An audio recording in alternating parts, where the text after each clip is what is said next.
Certamente, a distância mais curta entre dois pontos é uma reta. A gente aprendeu isso na escola.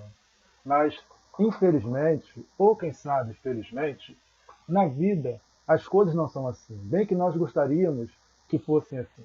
Nós gostaríamos que quando a gente está em um lugar e quisesse chegar a outro lugar, e aqui eu não me refiro a uma distância geográfica, e sim a uma escalada na vida, seria muito bom se apenas uma reta separasse onde nós estamos de onde queremos chegar. Por exemplo, quando uma pessoa, um exemplo simples, uma pessoa ela quer tirar sua habilitação para dirigir, seria tão bom se ela um dia, né, tivesse um estalo e ela falasse, vou tirar minha habilitação. E fosse simples. Ela chegasse, né, a um departamento e dissesse, olha, eu quero dirigir, eu quero estar habilitado, e dali, sei lá, 30 dias, ela pegasse a sua habilitação, seria muito bom. Mas, na prática, a gente sabe que, principalmente aqui no Brasil, as coisas não funcionam dessa maneira. A gente sabe que ela vai ter que se matricular em uma autoescola, ela vai ter que fazer treinamentos, vai ter que fazer provas, teóricas, provas práticas. Muitas pessoas ficam reprovadas, né, nas primeiras provas que fazem. Então, esse é um exemplo que demonstra que na vida a reta nem sempre será possível. Entre um ponto e outro, e o ponto em que eu estou e o ponto onde eu quero chegar, sempre haverá sinuosidade, sempre haverão curvas, teremos subidas e descidas. Né?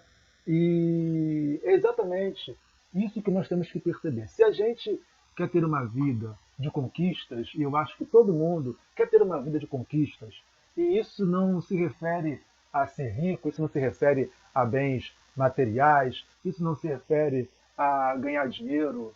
Acredito que na vida a gente precisa realmente conquistar amizades, conquistar conforto, sim, também é óbvio, conquistar um amor, conquistar a confiança das pessoas, conquistar a própria família.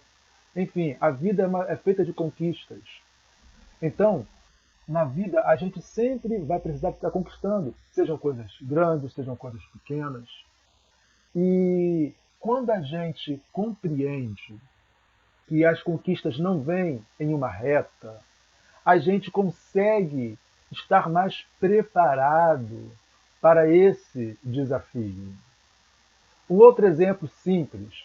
Imaginemos que uma pessoa que, determinada mulher, ela queira abrir um salão de cabeleireira. Então determinado dia ela acorda e ela diz, eu vou ter um salão. Será que simplesmente o fato de ela desejar ter um salão de beleza já a torna dona daquele salão? É óbvio que não.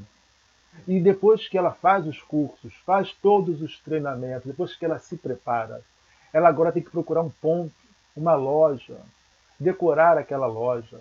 E depois de tudo pronto, ela precisa esperar as clientes chegarem. E essa talvez seja a parte mais difícil, em que ela tem que esperar os clientes chegarem. Essa é a parte mais difícil porque requer paciência. E a maioria das pessoas, aliás, isso já é comprovado, que no Brasil, né, a maior parte das empresas que se iniciam, elas fecham muito rapidamente. E muito disso é porque falta aquela paciência para esperar alcançar o objetivo. Então, a reta, ela infelizmente nem sempre é possível na vida. E quando a gente traz isso para um contexto bíblico, eu fiz um vídeo recentemente cujo tema é melhor desistir, que eu falo sobre isso também. Eu falo de quando Deus vai tirar Israel da terra do Egito, da terra da escravidão, e fazê-los possuir Canaã, a terra da promessa, a terra que manda leite e mel. Nós vamos ver, veja aí nessa ilustração, nessa figura que está aí, na verdade, esse é um mapa, a gente vai ver que Deus poderia conduzi-los por uma reta chamado Caminho dos Filisteus, ou Estrada dos Filisteus, que ela é curta, uma reta curta. Mas Deus os faz contornar toda a península do Sinai. Deus os leva a atravessar o Mar Vermelho. A distância, como você pode ver aí, é muito maior.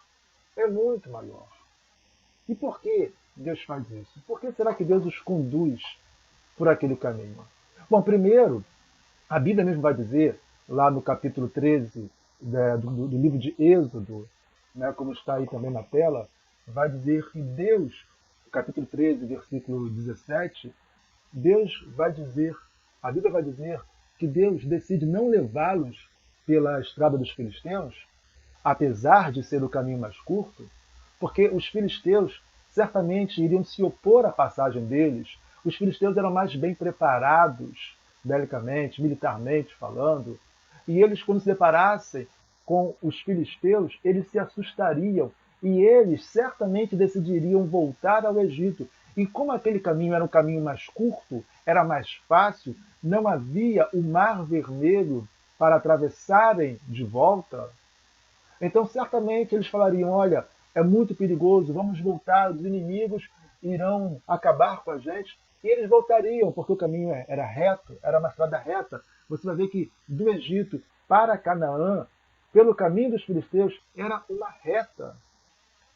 Aí está, é uma reta. E Deus não os quis levar por aquela reta. Mas Deus os leva até Sucote. Ali Deus abre o Mar Vermelho. Eles atravessam o Mar Vermelho, como a Bíblia fala, em terra seca. E a partir daí começa a jornada deles, rodeando a península, rodeando a montanha do Sinai.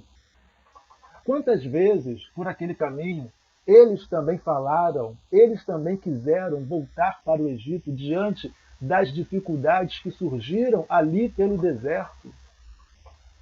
Só que tem um detalhe, pelo caminho que Deus os conduziu, pelo caminho do Sinai, como voltariam ao Egito se o Mar Vermelho que se abriu para que eles atravessassem, o Mar Vermelho que Deus fez abrir para que eles passassem, Deus também fez-lo fechar. Sabe o que isso significa, querido?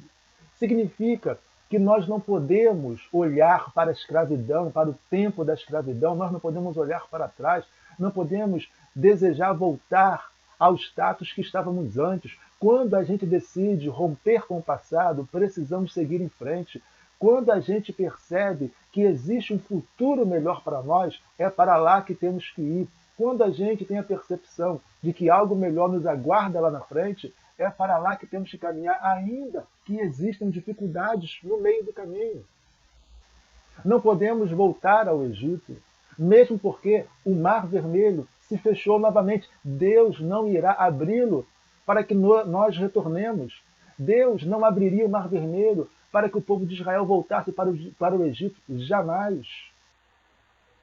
Então, às vezes, Deus nos leva por caminhos, né, que não são tão fáceis como o caminho do deserto do Sinai, para que a gente não desista, para que a gente não encontre o caminho de facilidade de retorno. O caminho do retorno é mais fácil, sim, desistir é mais fácil, sim.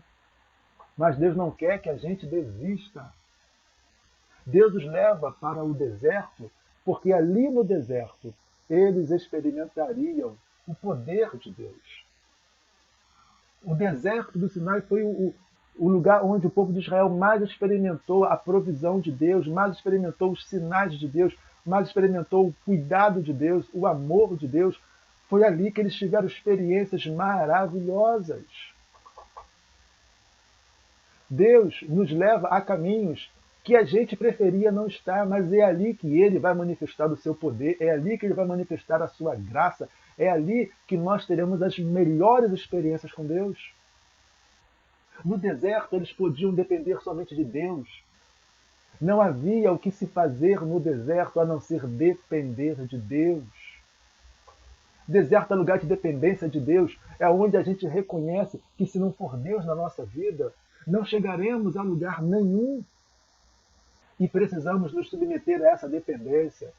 Reconhecer que é Deus que supre para nós. No deserto, Deus supriu para eles água, comida. A Bíblia vai dizer que o calçado, o sapato deles não se envelheceu naqueles 40 anos. Então a gente precisa aceitar o caminho mais longo, sinuoso, ainda que vivamos em uma época onde tudo tem que ser muito rápido, onde queremos tudo com facilidade. Quando você entende que o caminho é sinuoso, quando você entende que a empreitada em que você está não é uma reta, você se prepara melhor para ela. Você se prepara para não desistir. Então olhe para o teu futuro. Compreenda que o teu futuro não será uma reta entre dois pontos. Não será de facilidades, porque não é para ninguém. Seria mais fácil falar para você, olha, a tua vida é maravilhosa, Deus é contigo, vai dar tudo certo daqui para frente, você não vai ter dificuldade, não vai ter momentos de tristeza, você não vai ter momentos de que você vai pensar em desistir, em parar com tudo. Nada disso, que é isso, você é mais que vencedor. Eu poderia falar isso, mas essa não é a verdade. Que somos mais que vencedores, certamente somos, mas só vence aquele que está disposto a lutar. Eu quero dizer que você, sim, você terá sucesso na tua vida, é o que Deus tem para você. Eu bem sei os planos que tem a vosso respeito, diz o Senhor, planos de paz para vos dar um futuro. Deus certamente vai abençoar o nosso futuro, mas isso não significa que a jornada será uma reta. Significa que Ele proverá para nós em todos os momentos de dificuldade, e nesses momentos de dificuldade nós experimentaremos o amor, o cuidado, o poder de Deus, nós nos aproximaremos mais dele. Então, meu querido, minha querida, fique firme em Deus. Ele te ama, Ele quer o melhor para você. Entenda que algumas dificuldades da vida não são providas por Deus, fazem apenas parte do processo de crescimento, de amadurecimento. Fique firme, siga em frente. Você pode muito mais do que você imagina. Deus é contigo.